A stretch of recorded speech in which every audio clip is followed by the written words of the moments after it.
Hi folks, welcome to Blackbeard's Detailing YouTube channel. I'm Ross. Over there you'll see Josh very shortly, and this is a vlog about your new project car. So we'll see if you can guess what it is in the first instance. So it's German, it's rear wheel drive, it's rear engined, it's two-seater. Give you a wee second to have a wee think, and yeah, you're probably going to have guessed wrong because it is a smart car. So yeah, there's Josh there munching on his Tim Hortons. So we're needing a shop car basically.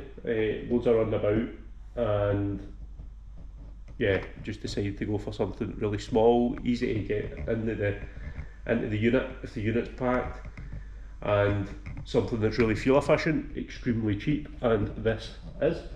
So it's a non-runner, and yeah, well, basically going to be getting touring about it and trying to get it all running and back to how it should be. So we got it delivered up yesterday, which was fun, and it's completely dead. There's no drive. It does power up now that the battery charger's been on all night. The C-Tech charger's showing that it's holding a charge. It's not showing up any faults or anything on it, so I'm hoping that the battery's fine. It's been sat for nearly 2 years, hasn't turned a wheel, so it's going to need a stack of stuff done. So I'm going to yeah, basically just get touring about it today, try and diagnose what the main issues are and why it's not starting, and yeah, hopefully you join us for it. So the last vlog got cut a bit short because the battery decided to die in the GoPro, but this is the current state of affairs with the smart car. Gearbox appears to be jammed. We're getting the 3 bars coming up on the dashboard, and inside has been ripped out, and it gets better from there because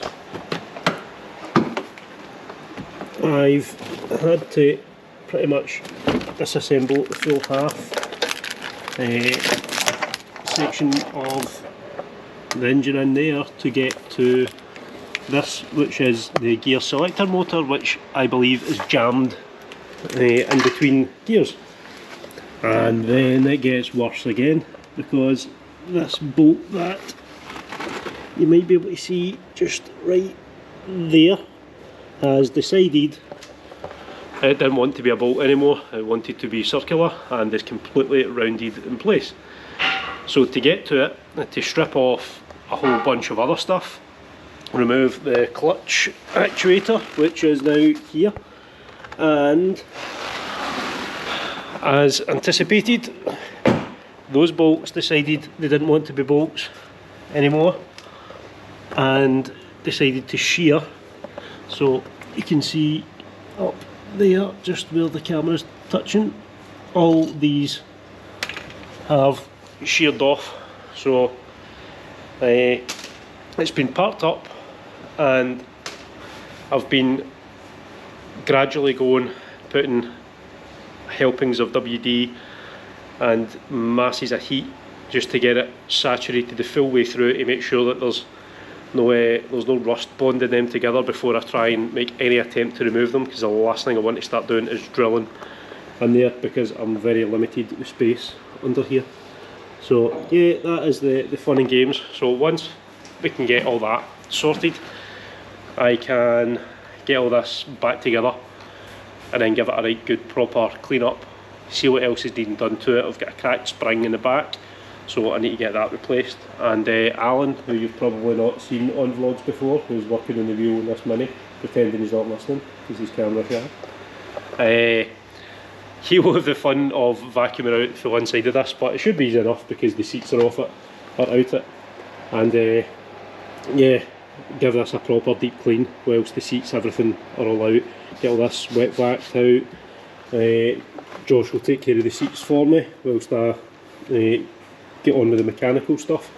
But all this has had to put on hold obviously because we've got paid work in.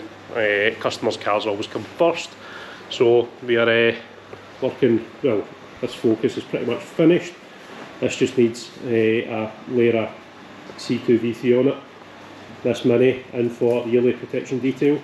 Josh is just putting the window sealant on it now. and we should get finished relatively sharpish today, around about kind of 3:30ish with the paintwork, which means an hour or so to start tinkering with that. But I'm going to need the expertise of Shug at CMC garage just round the corner to help me get that bolt out, because I am completely lost in what to do with it. Just struggling for access, so I think we're going to need to push it around, get him to weld a bolt head onto the wee section which is rounded, so we can actually then use a socket and remove that. But I'll wait till Shug comes round, see what he says. But yeah, the whole grand plan's are hooking it up, charging up the battery and starting it, and then having a nice like cleaning intro to the smart car.